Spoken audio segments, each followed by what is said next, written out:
काय द्यावे त्याची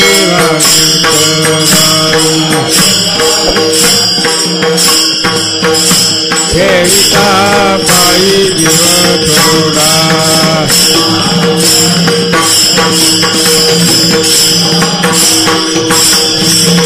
सहज भुलले उपदेश सहज बोलले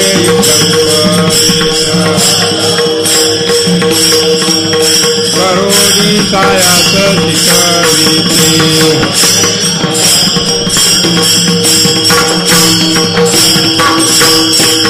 काय द्यावे त्याची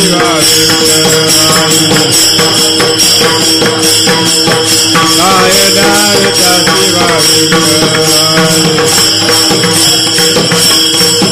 ठेविता पायी जीव थोडा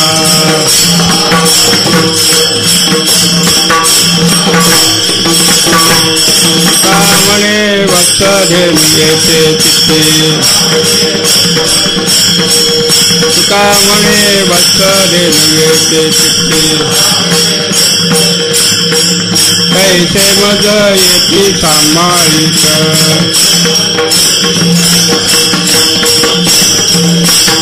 तुका म्हणे वत्स घेऊन येते चित्ते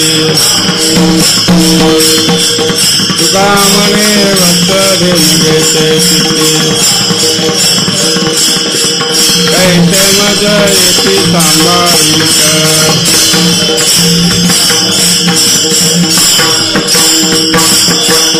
काय द्यावे त्याची काय द्यावे त्याची ठेविता पायी जीव थोडा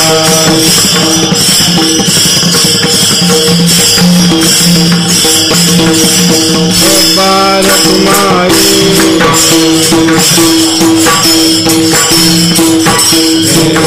बार कुमारी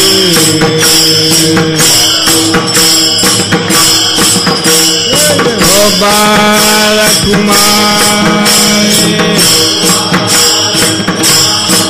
बाल कुमारी बाल कुमारी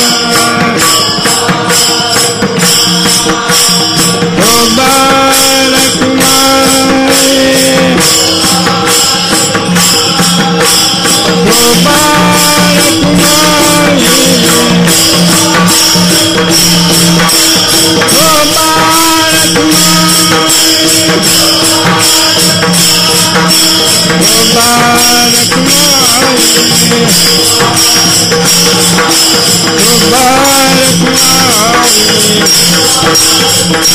जय जय गोपाल कुमारी जय जय गोपाल कुमारी जय जय गोपाल कुमारी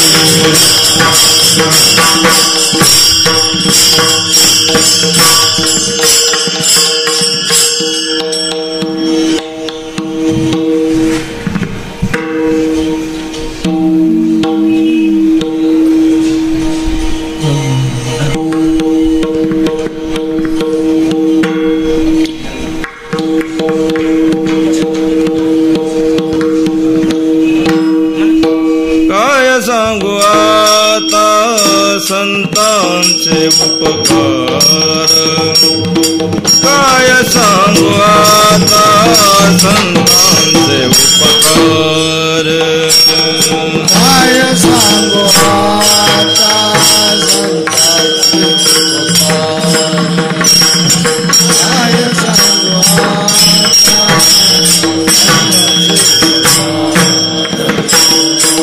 काय सांगू आता संतांचे उपकार काय सांगू आता संतांचे उपकार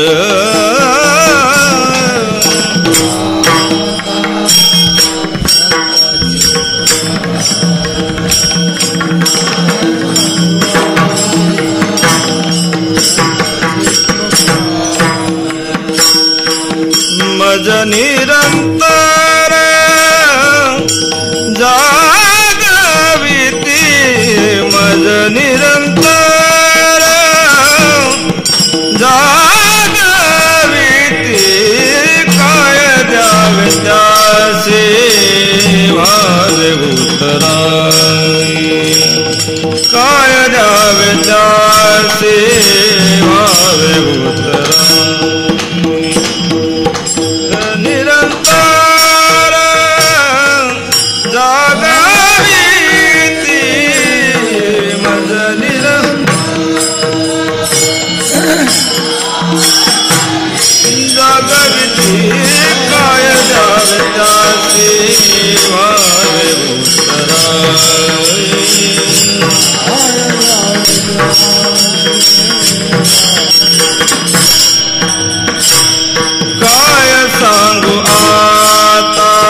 काय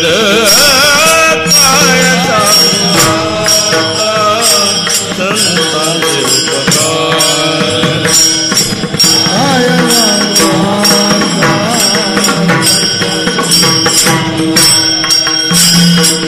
मज निरंतर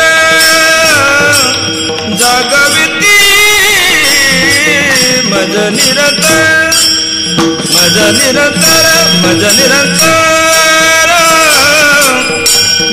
जागविती काय द्यावे त्यासी भावे उत्तराई काय द्यावे त्यासी भावे उत्तराई निरंतर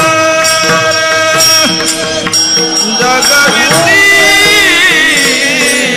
मज निरंतर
Bye.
काय सांगू आता संतांचे उपकार मज निरंतर जागविते.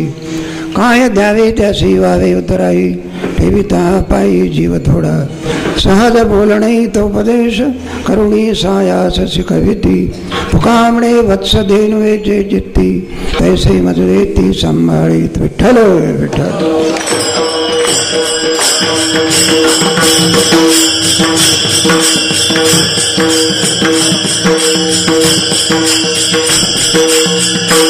काय सांगू आता संतांचे उपकार मज निरंतर जागविती.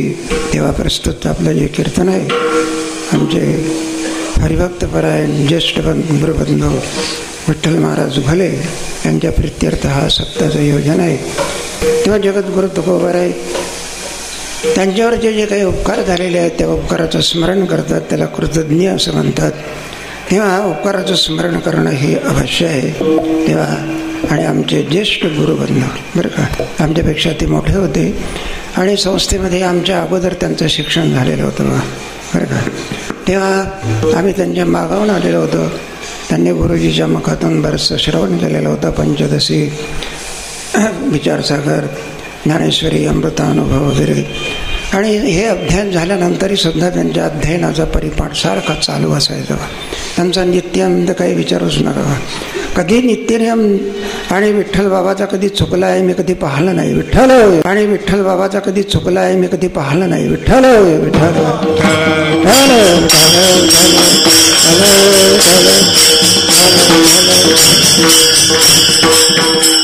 तेव्हा त्यांचं ते सांग अध्ययन झालेलं असल्यामुळे यावत जीवन त्यांनी आणखी ते वारकरी संप्रदायाला समर्पित केलं होतं.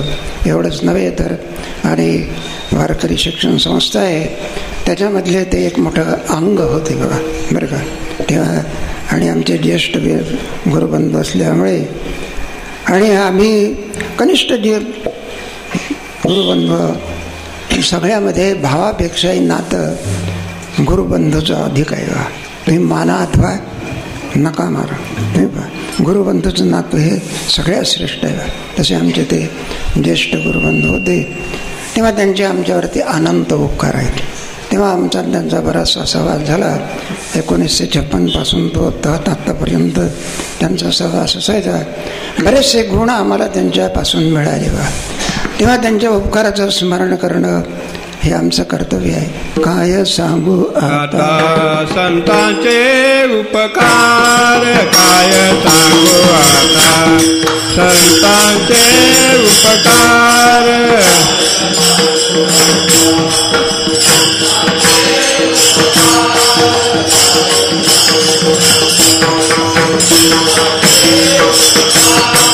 काय सांगू आता संतांचे उपकार, काय सांगू आता संतांचे उपकार.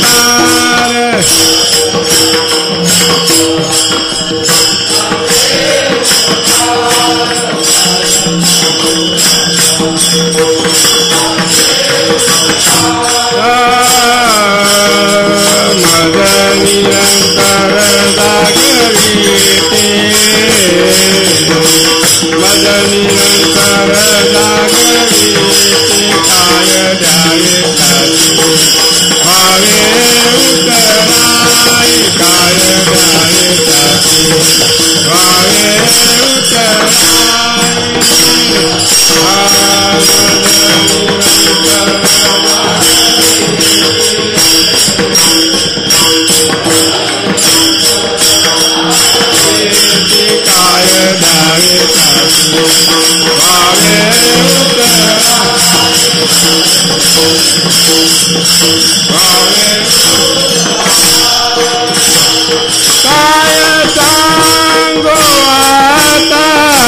संतांचे उपकार.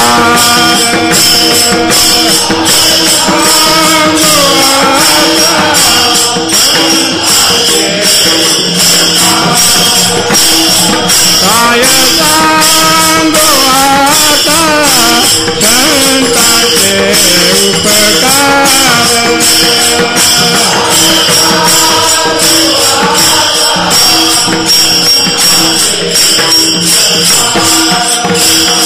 मद निरंतर जागविते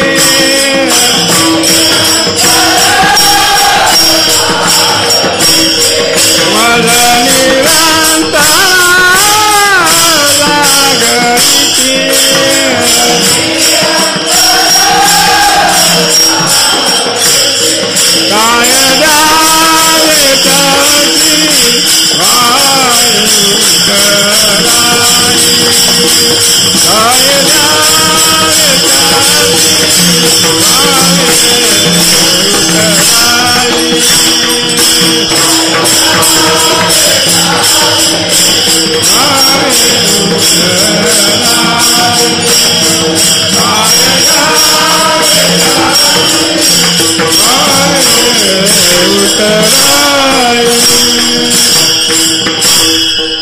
तेव्हा ते आमचे ज्येष्ठ गुरुबंधू असल्यामुळे आम्ही कनिष्ठ आमच्यावर ते फार उपकार बरं का. गुरुबंधू म्हणण्याचं कारण असं की त्यांनी ज्यांच्याकडे हा सखोल अभ्यास केलेला होता असं जोग महाराजांच्या परंपरेमध्ये असलेले मामासाहेब दांडेकर वगैरे बंकट स्वामी महाराज, तेव्हा त्यांच्या ह्याच्यातले असलेले शांताराम गुरुजी त्या काळामध्ये आणि वेदांतामध्ये महान निष्णात असले. तेव्हा वेदांताचे आणि संत वाङ्मयाचे गाढे विद्वान म्हणून शांताराम गुरुजीची प्रसिद्धी असायची. कोणाही माणसाला कोणतीही शंका आली तर कोणी विचार म्हणले का याचं काय उत्तर आहे, जा म्हणायला लागले शांताराम गुरुजी त्याचं उत्तर देतील. कोणत्याही विद्यार्थ्याने कोणतीही शंका केली तर ती शंकेचं उत्तर ताबडतोब गुरुजी देत असं का, असे त्यांच्याकडे आम्हाला पूर्ण विचारसागर ऐकायला मिळाला. त्याचप्रमाणे त्यावेळेला ते विचारसागरच शिकवत होते आणि ज्ञानेश्वरी ऐकायला मिळाली. पंचदशी मात्र आम्ही भाऊसाहेब म्हणून होते त्यांच्याकडे ऐकली. पुढचा अभ्यास तो नंतर. पण असं हे आमचं त्यांचं आणखी नातं होतं. तेव्हा असे जे असलेले गुरुनिष्ठा कशी असावी, भगवतनिष्ठा कशी असावी किंवा आणि आपण कशी गुरुची सेवा करावी जर आपण पाहायचं असेल तर आदर्श म्हणून आजचा उत्सव ज्यांच्या प्रित्यर्थ होऊन राहिलेले असे आमचे हरिभक्तपरायण वैकुंठवासी आणि विठ्ठल बाबा घोले. काय गुरुनिष्ठा बघा त्यांची. त्यांनी आपल्या गावाला आणि शांताराम गुरुजीचं मंदिर बांधलेलं आहे.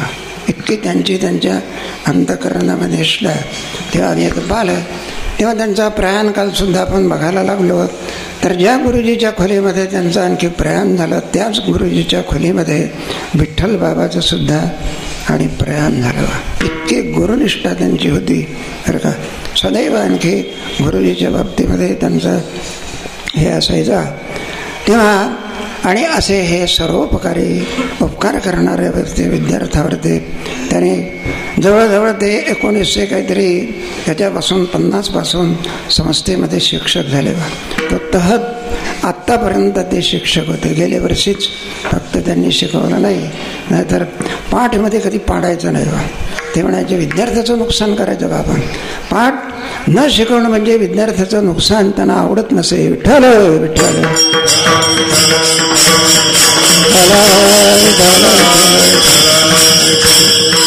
रात्री 2 वाजता जरी कोणत्या गावावरून आले, 3 वाजता जरी गावावरून आले तरी स्नान करायचे, ज्ञानेश्वर महाराजाचं दर्शन घ्यायचं, मुलाचा पाठ पडू द्यायचा नाही. हा त्यांचा शिरस्ता होता अगदी मुलाच्या बाबतीमध्ये. आणि याच्या बाबतीमध्ये त्यांचं प्रेम करणारं म्हणजे अतुल असं प्रेम होतं. तेव्हा त्यांनी या बाबतीमध्ये इतके उपकार केले की ते उपकार आपल्याला आता फेडणं म्हणजे आवश्यक आहे. अभंगाच्या 2ऱ्या चरणात सांगतात. काय द्यावे त्यासी व्हावे उतराई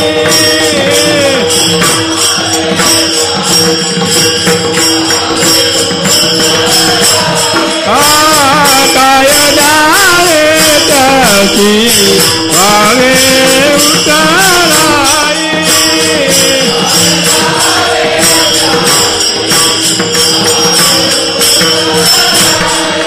ठेविता पायी जीव थोडा, ठेविता पायी जीव थोडा काय द्यावे त्यासी व्हावे उतराई काय द्यावे त्यासी व्हावे उतराई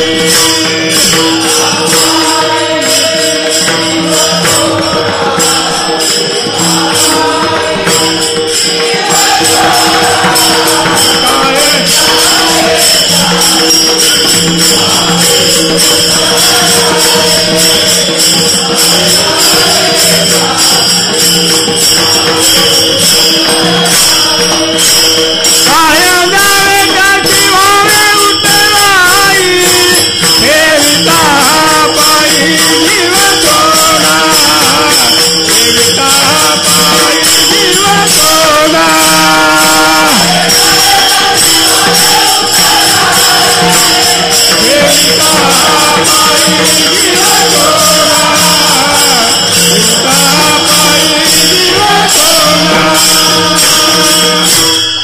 तेव्हा असं उपकाराचं स्मरण म्हणून त्यांचा सप्ताह आता अलीकडे त्यांच्या गावाला पण आहे बरं का. त्याचप्रमाणे त्यांचा सप्ताह आळंदीला सुद्धा आता सुरू झालेला आहे. तेव्हा तिथे आहे, इथे होऊन राहिलेला आहे आणि 4 ठाण म्हणून आहे. 5, 7, 8 ठिकाणी त्यांचा हा सप्ताह सुरू झालेला आहे. यावरून त्यांचं व्यक्तिमत्व आपल्या ध्यानामध्ये येईल. असं सरोपकारी त्यांचं जीवन होतं. या जीवनपर्यंत ब्रह्मचर्य व्रत पाडून त्याने पांडुरंगाची आणखी ज्ञानेश्वर महाराजांची आणि गुरुपरंपरेत चालत आलेल्या आणि शांताराम गुरुजीची सेवा केली बा. असे परोपकारी तुमच्या आमच्यावरती सुद्धा उपकार असतात. तेव्हा उपकाराचे मोबदला देणं, त्या उपकाराचं स्मरण करणं मनुष्य देहात आलेल्या जीवाचं हे कर्तव्य आहे. त्याच्यामध्ये उपकारामध्ये आपण जर थोडा विचार करायला लागलो तर अनेकाचे उपकार असतात. त्यातही सुद्धा आपण अधिक उपकार जर करायला लागलो, नाही का, आईचे उपकार असतात, वडिलाचे उपकार असतात. थोडा त्याच्यामध्ये आपल्याला फरकही पाहता येतो बघा. वडिलांच्या पेक्षाही सुद्धा आईचे उपकार थोडे अधिक असतात. चल दृष्टांत देऊन सांगू का. कुठेतरी एक अडचणीचं बाळांत पण होतं. डॉक्टरांनी यजमानाला विचारलं, म्हणलं का कसं काय. म्हणलं का डॉक्टर साहेब काय. म्हणलं बघ मला बाई पाहिजे का मूल पाहिजे. म्हणलं असं काय विचारता. बाई पाहिजे असेल तर म्हणलं मूल कापून काढावं लागतं. मूल पाहिजे असेल तर बाई जगू शकत नाही. 2 पैकी कोण पाहिजे. यांनी काय उत्तर दिलं. तर म्हणलं हे बा मूल मेलं तरी चालेल, बाई असली जिवंत. बरं म्हणलं जा बाबा. पण बाईला विचारलं, म्हणलं बाई तुम्हाला तुमचं मूल पाहिजे का तुमचा जीव पाहिजे. ते म्हणलं असं का विचारता. मूल पाहिजे असेल तर म्हणलं तुम्हाला जगता येत नाही. तुम्हाला जगायचं असेल तर म्हणलं मूल कापून काढावं लागतं. तुम्हाला 2 पाहिजे. त्या माऊलीने काय उत्तर दिलं. म्हणलं हे बा मी मेली तरी चालेल, पण माझ्या मुलाला काय करा जगवा. असं असल्या प्रकारचे जे उपकार तुम्हाला लेकुराचे हित अनवाहे माऊलीचे ऐशी कवळाची दाटी, ऐशी कवळाची दाटी.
तेव्हा आपल्यावर ते आईचे अनंत उपकार असतात. जो सुपुत्र असतो तो सुपुत्र आणखी त्या आईच्या उपकाराचं स्मरण करत असतो. एखाद्याला आई कळत नसते आई म्हणजे काय. एखाद्या वेळेला आई रागवली म्हणजे मग ती म्हणते कारड्या, अरे तुझ्यावर आमचे केले उपकार आहे. तुला एवढा मोठा साहेब केला, काय 5-50 हजार रुपये तो महिना कमावतो, उगीच का घरामध्ये मोठी गरिबी होती वगैरे असे 9 महिने 9 दिवसपर्यंत तुला उदरामध्ये वागवलं. अलीकडचा विद्यार्थी त्याला त्या उपकाराची जाणीव नसल्यामुळे काय उत्तर देतो बा. तो म्हणत असतो म्हणलं बा आई पुन्हा पुन्हा 9 महिने 9 दिवसपर्यंत वागवलं असं म्हणायचं नाही. 9 महिन्याचे आणखी 9 दिवसाचे दरमहा 50 रुपये प्रमाणे काय भाडं होते घेऊन टाक म्हणाल. त्याला वाटते आईचं उदर म्हणजे राहण्याचं ठिकाण, घर, भाडंच. आता मला काय म्हणायचं असेल ते म्हणा बरं का, आमचा काही आग्रह नाही. त्याला काय माणूस म्हणायचा का. एखादा सुपुत्र असतो तो म्हणतो आई एवढे तुझे उपकार आहे, तुझ्या उपकाराच्या समोर आमच्या शरीरामधलं मांस काढलं, त्याचे जोडे शिवले तुझ्या पायात घातले तरी तुझे उपकार फिटू शकत नाही. शिवाजी महाराज, जिजाबाई,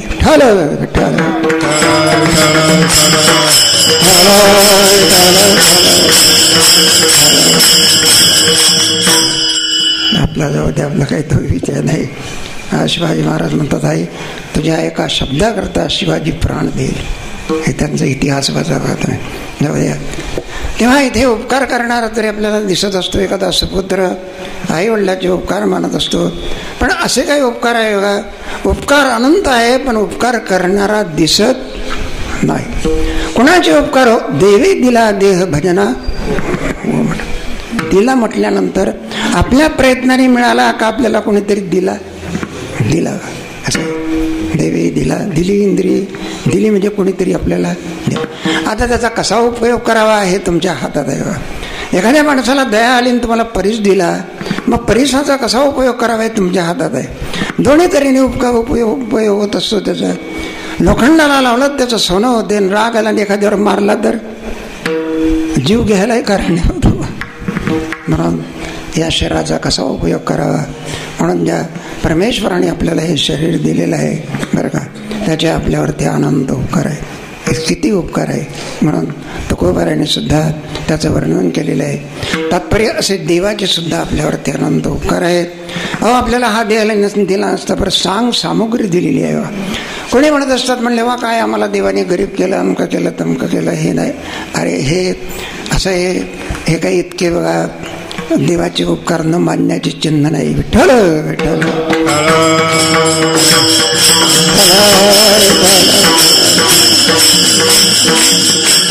हे किरकोळ बाब आहे बा. माणसं उदास असतात. म्हणलं का तुम्ही उदास का. म्हणलं आम्ही काय श्रीमंत लोक आहे, आम्ही काय गरीब आहोत. अरे गरीब झाला म्हणून काय श्रीमंत. श्रीमंताला चिंतन करता येते देवाचं, आणि गरीबाला काय चिंतन करता येत नाही का. गरीब जरी असला तरी देव प्राप्ती करून घेऊ शकतो, श्रीमंतही घेऊ शकतो. आजारी असला तोही करू शकतो, रोगी असला तोही सुद्धा भक्ती करू शकतो. कसे काय शरीर असेना पण दिलं आहे ना देवाने, त्याचा आपल्याला भगवत चिंतना करता प्रार्थना करता आपल्याला उपयोग करता येतो. अनंत उपकार आहे असं हे देवाचे आपल्यावरती. तुका म्हणे त्याचे नाव विश्वंभर करा निरंतर ध्यान त्याचे. असा जो परमात्मा आहे त्याचे अनंत उपकार आहे. जे भगवत भक्त असतात परमात्म्याच्या उपकाराची जाणीव असल्यामुळे आणि भगवंताचं चिंतन करत असतात. असं आहे ना, तुमचे तयाचे भजन चुकू नका. काय असे वर्ग एखादा वारकरी असताना म्हणलं देवा तुझे एवढे उपकार आहे, महिन्याची वारी कशी करायची, आषाढी कार्तिकी कशी करायची. म्हटलं पायी करायची का गाडीत करायची, पायी करायची का लोटांगण घालत करायची. विठ्ठल विठ्ठल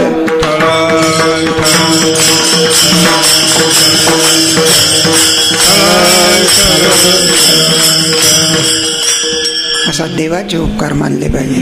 त्याचप्रमाणे ज्याचं आपण आपल्याला ज्याने आपल्याला हे सर्वस्व दिलेलं आहे, ज्याचं आपण चिंतन करतो, त्याचं दर्शन करून देण्याचे ज्याच्यामध्ये महान सामर्थ्य आहे. असं आहे ना, गुणदोष याती न विचारी काही ठाव दिला पायी आपुलिया.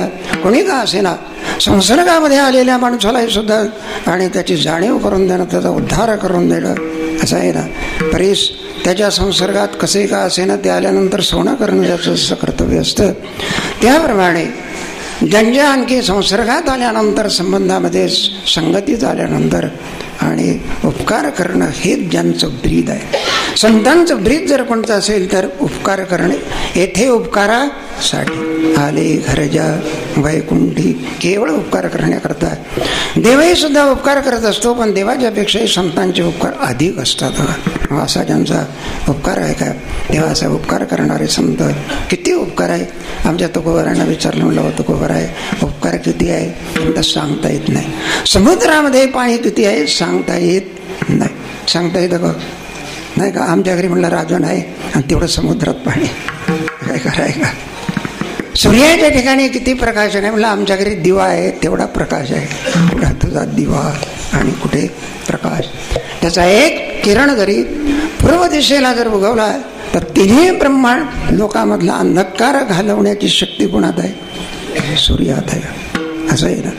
चंद्रमे जे लांछन मार्तंड जे तापहीन असे संत असतात.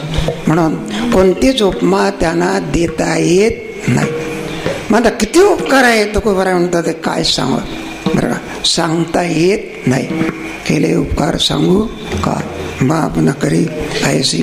उपकाराचा विषय कोणता आहे, मज निरंतर जागविती तुम्ही आम्ही.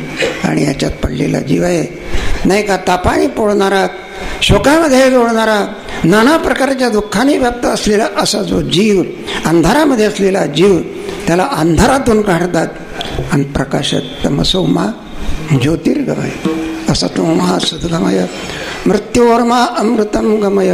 मृत्यूला घाबरलेला जो जीव आहे त्याला या देहामध्ये अमर करतात.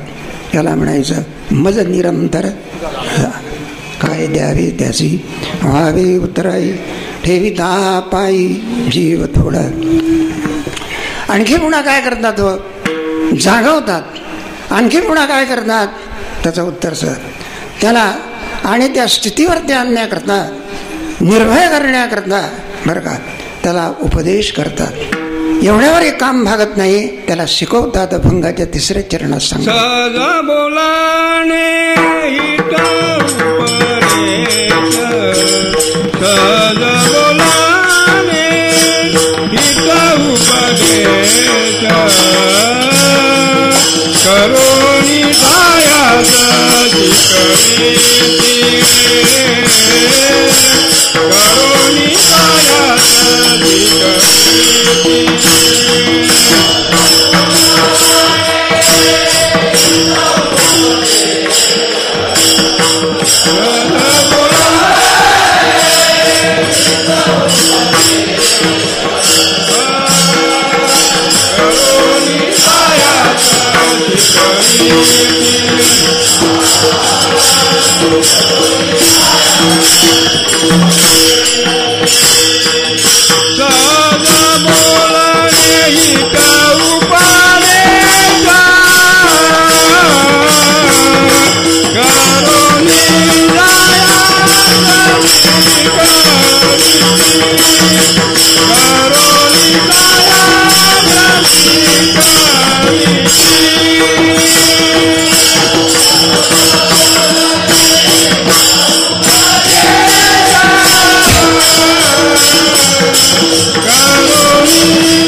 कसंही का असेना त्याला टाकून देत नाही बा. सहज जरी बोलायला लागले, आमच्या त्या संस्थेतली गोष्ट सांगतात बघा. आमच्या परंपरेमधले आमचे आजी गुरु मारुती बाबा होते बा. जोग महाराजांच्या त्याच्यामध्ये त्या संस्था ही काढली, मग विद्यार्थी असायचे. त्यावेळेची जी संख्या बघा, कोणी न शिकलेला, बरं का, कोणी गाडी वळता वळताच आपला आलेला, हे असे असायचे. कोणी आपला काही भानगडी करून आला, हे सगळे रंग असायचे त्याच्यामध्ये. आणि माझं ते त्याला शिकवायचं. माझं त्याला नाही का, जे खळाची व्यंकटी खाणीतून दगड निघाला तर त्याला देव करण्याचं काम कोणाचं असते, पाथरवटाचं असते बा. खाणीतल्या दगडाला तो काय करतो, देव करतो. लोक त्याची देव म्हणून आणखी मंदिरामध्ये नेऊन त्याची काय करतात, पूजा करतात. मग टाकून देत असतो का तो, टाकत नाही. मग ते आपले सांगायचे, ते पाठ चालायचे. ज्ञानेश्वरीमध्ये असते किंबहुना धनुर्धरा जो मातेची आहे उदरा. पुन्हा सांगायचं अरे किंबहुना म्हणजे फार काय सांगू, किंबहुना म्हणजे फार. जवळजवळ त्याला 20-25 वेळा सांगायचे. पुन्हा विचारायचे अरे म्हटलं किंबहुना म्हणजे काय. काय नाही बाबा, पालथ्या घागरीवर काही नाही. मग शेवटी ती श्रवण करणारी मंडळी म्हणजे बुवा त्याच्या नादी कशाला लागतात तुम्ही, आमचाही वेळ जातो आणि त्याचा काही फायदाही होत नाही, जाऊ द्या म्हणायला. मग ते मारुती बा म्हणायचे. म्हणले बा तुम्हाला माहिती आहे का मी कोणाच्या गावचा होते बरं का. म्हणलं बा अलंकापुरी पुण्यभूमी पवित्र. म्हणजे मी ज्ञानेश्वर महाराजांच्या गावचा. ज्ञानेश्वर महाराजांनी रेडा बोलवला बा. सगळ्यात निर्बुद्ध प्राणी कोणच आहे असं आहे.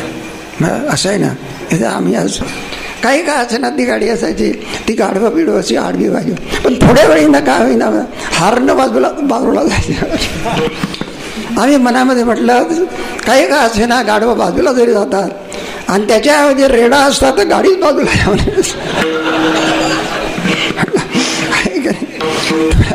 थोडं आणखी ते बाकी रेडा असतो ना, ते गाईचं वासरू असते बा, आणि म्हशीचं काय असते वगारू म्हणा काहीतरी रेडकू असते. मालक होता बघा, त्याने दोघांची परीक्षा पाहण्याकरता काय नाही बा 1-2-3 किलोमीटर अंतरावर दोन्ही नेलं, वासरूही नेलं आणि ते रेडकू नेलं, दिलं सोडून. ते जे गाईचं वासरू होतं ते बरोबर मालकाच्या घरी आलं बा, आणि जिथे त्याला बांधतात ना तिथे उभं राहिलं बा बरोबर. आणि जे रेडकू आहे ना 2 महिने झालं बा कुठे गेलं पत्ताच ना.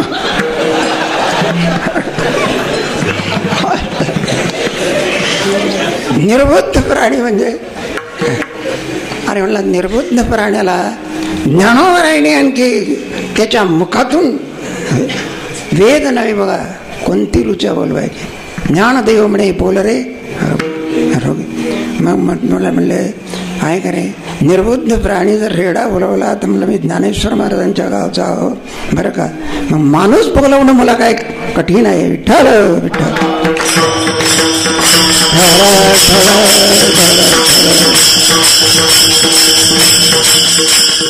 प्रेमवाणी त्यांचं सांगत नाही आपल्याला. कधी पाठाला यायचा कधी यायचा नाही, चुकवायचा बरं का. त्याला भगवत भक्त केला.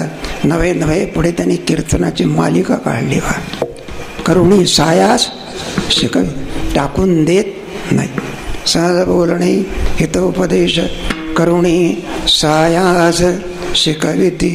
मूळ जर चालत नसेल चालता चालता काय टाकून देते का. मग कुठे घेत असते बघा, कडेवर घेत असते, टाकून देत नाही. ऐका भागलिया भागलिया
तेव्हा जागविती उपदेशिती ठल ठल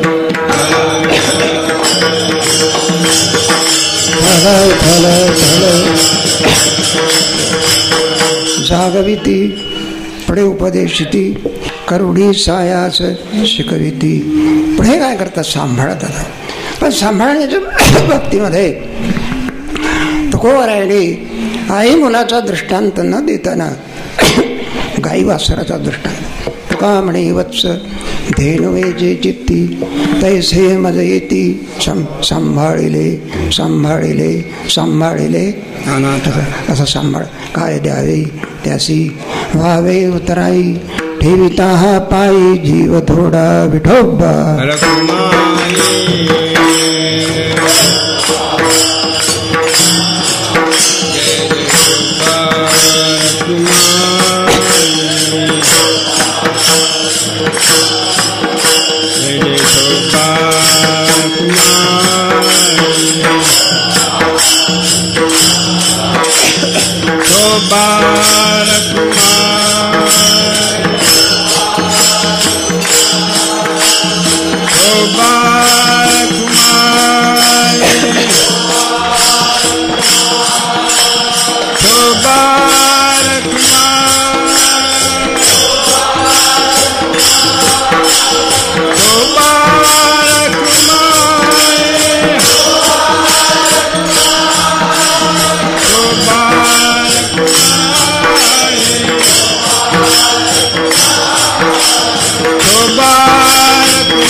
काका टेंभुरकर.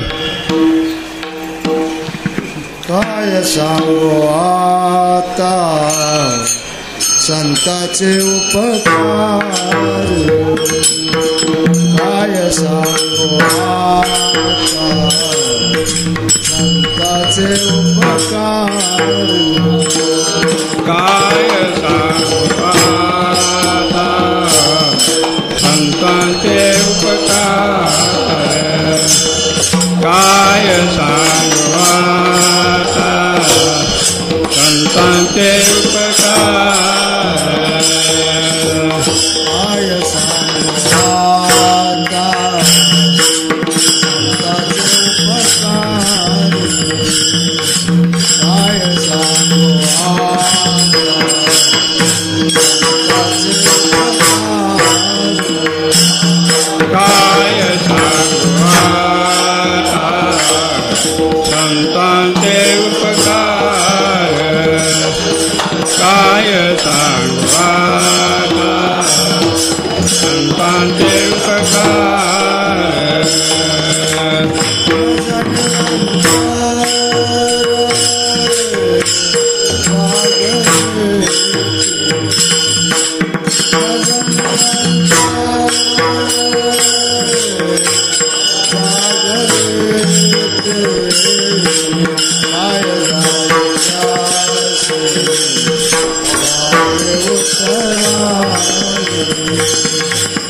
I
काय सांगू आता संताचे उपकार काय सांगू आता संताचे उपकार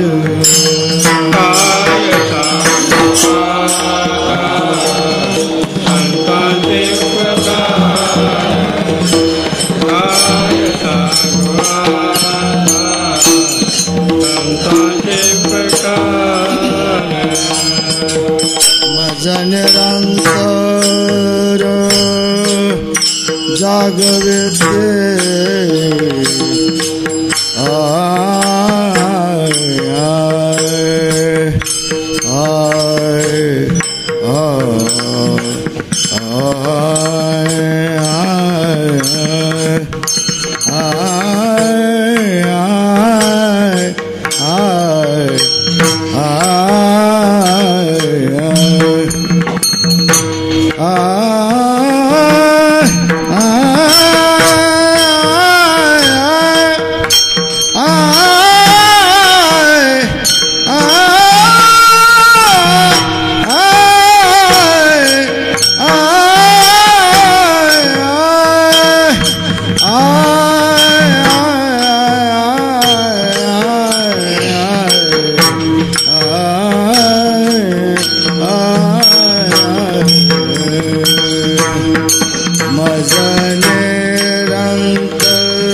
माझा निरंतर जागवेती काय द्यावे त्यासी वावे उतराई काय द्यावे त्यासी वावे उतराई माझा निरंतर जागविते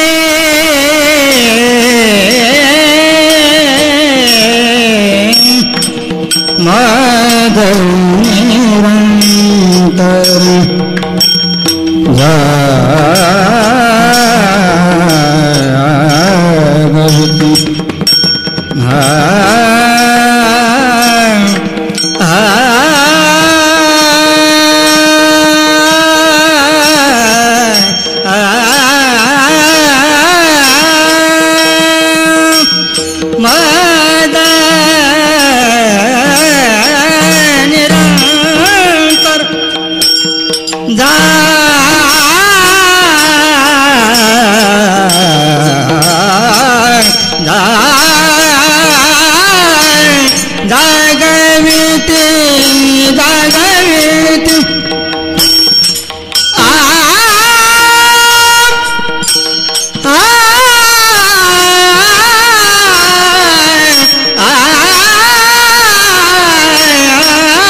निरंतर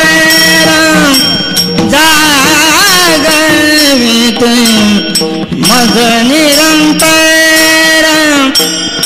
जागविते काय जासे भावे उतरा काय जासे भावे उतरा. दादा महाराज शिरवळकर.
काय द्यावे त्याची भावे उतराई, ठेविता पायी जीव थोडा मज निरंतर जाग भीती. उपकाराचा विषय कोणता जर असेल संतांचा तर मज निरंतर जाग भीती, जागृती देतात. तो का करी जागा. मग ही जागृती कोणची? तेव्हा जागृतीचा आपण जर विचार करायला लागलो, जे अर्थी ते जागे करतात. मग आता जो जागा असेल त्याला जागे करण्याचं काही कामच नाही. ज्या अर्थी जागे करतात त्या अर्थी तुम्ही आम्ही झोपले असलो पाहिजे. मग आता ही झोप कोणती घ्यावी? व्यवहारामध्ये आपल्याला रोज जी झोप असते ती घ्यायची का? आणि त्याच्यामध्ये जागा करण्याचं जर आपण संतांचे उपकार जर मानायला लागलो तर मग काय होईल बा? मग आणखी मनुष्य झोपलेला मनुष्य डास जरी चावला तरी सुद्धा त्याला काय होते? जागा होते. मग आपल्याला असं म्हणावं लागेल, काय सांगू आता डासाचे उपकार. एखादी शांती नावाची मुलगी असते बा, कुठे झोपल्यानंतर ती रात्रभर किरकिर करते बा, मग तिचे उपकार म्हणावं लागेल. मग ही झोप घ्यायची का? ही झोप हे आपलं जे काही त्या दिवसाचं प्रारब्ध असतं ते प्रारब्ध संपलं म्हणजे अंतःकरण उपादान कारणामध्ये लीन होतं बा. पुन्हा दुसऱ्या दिवसाचं प्रारब्ध सुरू झालं पण मनुष्य जागा होत असतो बा. मग ही जागृती नाही काय? मग ही जागृती कोणची आणि हे झोप कोणची? त्याला म्हणत असतात आत्मविस्मृती. अज्ञानावस्था याला काय म्हणायचं? झोप म्हणायचं. आणि स्वरूपावस्था याला काय म्हणायचं? जागृती म्हणायचं. तुम्ही आम्ही जाओ आणि आपल्या ठिकाणी अज्ञान आहे, अज्ञानावस्था आहे. कोणाही माणसाला विचारा तुम्ही, एक जीवनमत्व खेरीज करून किंवा तुकोबरायचं सारखे सेवित करून त्यांना जर विचारलं ना बाबा अरे तो या देहाला येण्याच्या पूर्वी कुठे होता? काही उत्तर सांगतो. बरं देह पडल्यानंतर जाणार कुठे सांगता येतं का? ते तुकोबरायसारखं आम्ही वैकुंठ आलो याची कारणाची बोलिले जे ऋषी साच भावे वर्ताया. तात्पर्य तेव्हा आपल्याला आपल्या स्वरूपाचा विसर पडलेला आहे. असं आहे. त्याला अज्ञान म्हणतात. त्याचे कार्य सोडून द्या. त्याचं आवरण आहे. त्याच्यामुळे मनुष्याच्या ठिकाणी ताप लागलेली आहे, भीती लागलेली आहे, मरणाची भीती लागलेली आहे वगैरे. तेव्हा याच्यामधून जागे करणारे जर कोण असेल तर ते संत. जग जोगी जग जोगी जागे बोलती,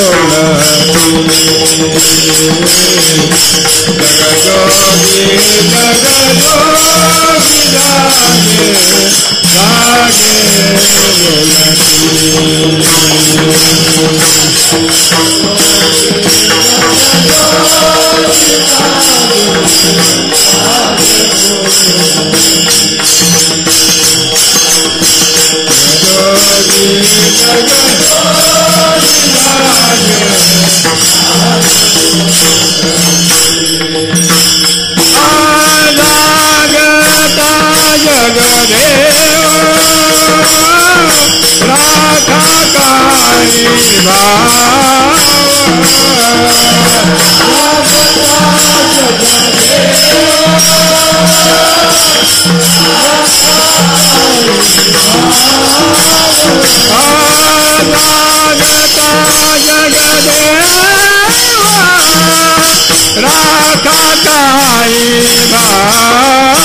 त्याने जर आपल्यावरती कृपा केली ना, आपण जर जागा जर झालो, मग काय बा असंही ना. जागता जगदेव, सगळा जग हा समस्त श्री वास होय, या बोधावर ते येत असते. ज्या बोधावर ते संत असतात त्याच बोधावर ते आणि के आणि कृपा कटाक्ष आपुले पदी, ज्या बोधावर ते असतात तोच बोध आणि तुम्हाला आम्हाला देतात. त्यांच्यामध्ये आणि आपल्यामध्ये काहीही फरक राहत नाही.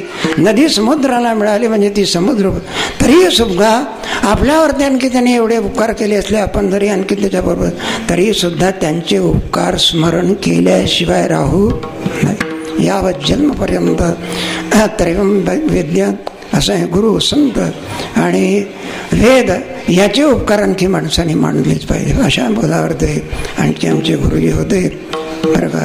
एवढंच नव्हे, त्याच बोधावर ते आणि आमचे विठ्ठल बाबा होते. त्यांच्या जीवनामधला जर विशेष कोणता जर पाहायचा असेल तर अनेक विशेष त्यांच्या याच्यातले होते. त्यांच्या आयुष्यामध्ये कधी वारी चुकली नाही. आमचे विद्यार्थी असायचे. अरे म्हणलं का रे तू उद्या येणार कशावरून? नाही म्हणले बाबा तुमच्यासोबत येणार आम्ही. म्हटलं कशावरून? अरे उद्या नाही म्हणायला लागले, बुवांचं ठरलेलं आहे. म्हटलं कसं काय ठरलं आहे? म्हटलं बा दशमी आली की ते पंढरपूरला गेल्याशिवाय 3 दिवस पाठ बंद असतो. त्याचा फायदा घ्यायचा ते पोरं. बरं 3 दिवस बुवाचा काय असतो, पाठ बंद असतो. बरोबर ठरलेच असायचं. त्यांचा कधी वारीचा नियम टळलेला नाही. यावत आयुष्यापर्यंत आम्ही कधी त्यांना आणखी पंढरीची वारी कधी चुकली.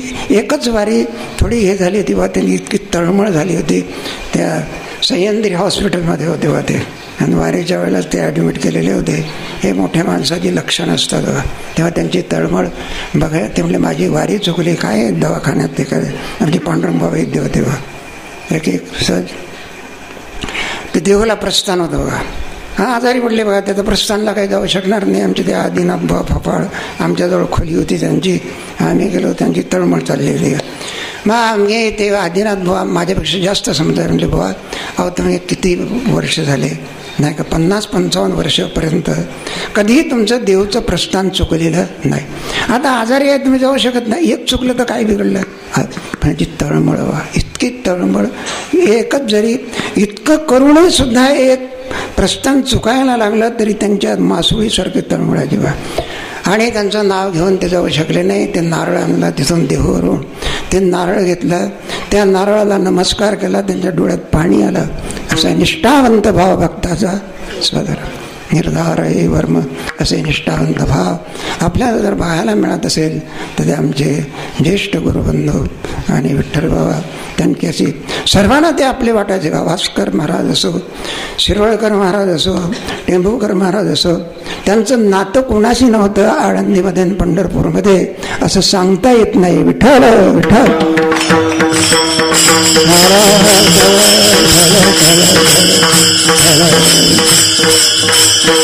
आळंदी आणि पंढरपूर हे त्यांचं आराध्य दैवत असं आहे. शुद्ध वारी म्हणजे पंढरपूर आणि मध्यवारी म्हणजे ज्ञानोबा. या जीवनपर्यंत त्यांनी तेच जीवन आणि समर्पित केलं. आणि सर्वांना आनंद देत देत आम्ही जातो आमच्या गाथेत नका पाहू बरं का. तुमच्या आजवर होतो तुमच्या गावी आणि आता कृपा असं द्यावी. अशा रीतीने सर्वांचा निरोप घेत आणि पांडुरंगाच्या चरणी लीन झाले, ज्ञानोबराच्या चरणी लीन झाले, त्यांच्या पादकमल चरणी आणि ही सेवा मी समर्पित करतो. ज्ञानेश्वर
किंवा अनेक गुणांनी युक्त असलेले आणि आमचे विठ्ठल महाराज होते बरं का. एवढंच नव्हे तर त्यांची बरं वारकरी संप्रदायामध्ये परंपरेने चालेल निष्ठा असायची बा. चाल म्हटल्यानंतर ते सांगायचे का बरं म्हणायला लागले एकी नाही किती म्हणायची असं त्यांची असं. आम्ही बरेच वेळेला आणि मोठ्या आदराने हरिभक्तपरायण वैकुंठवासी आमचे धुंडा महाराज म्हणा, खंदारकर महाराज म्हणा, बुवा त्यांच्याही सुद्धा कीर्तनाला उभे राहायचे बघा. आणि चाल म्हणण्याचा प्रसंग आला मोठ्या आदराने आमचे धुंडा महाराज म्हणायचे, म्हणजे विठ्ठल भाऊ आहेत का? हो म्हणले आहे. काय आज्ञा आहे म्हणलं मला चाल. त्यांची चाल ऐकत असो. असे दिव्य पुरुष तुमच्या आमच्यातून निघून गेले तेव्हा आणि आज हा प्रसंग आपल्यावरती आलेला आहे तेव्हा पुन्हा आणखी यावं अशी आमच्या संस्थेमधून गेलेली ही मंडळी आहे. मोठी पोकळी निर्माण झालेली आहे बरं का. आमची विठ्ठल बाबा महाराज चौधरी, वैद्य बाबा, त्याचप्रमाणे ते आमचे सीताराम बाबा, विठ्ठल बाबा हा म्हणता निघून गेले बा. तेव्हा परत त्यांनी यावं आणि हा आनंद आम्हाला द्यावा अशी तुकोबराच्या चरणी प्रार्थना. तुकाराम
राम महाराज झिंझुरके.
आहे.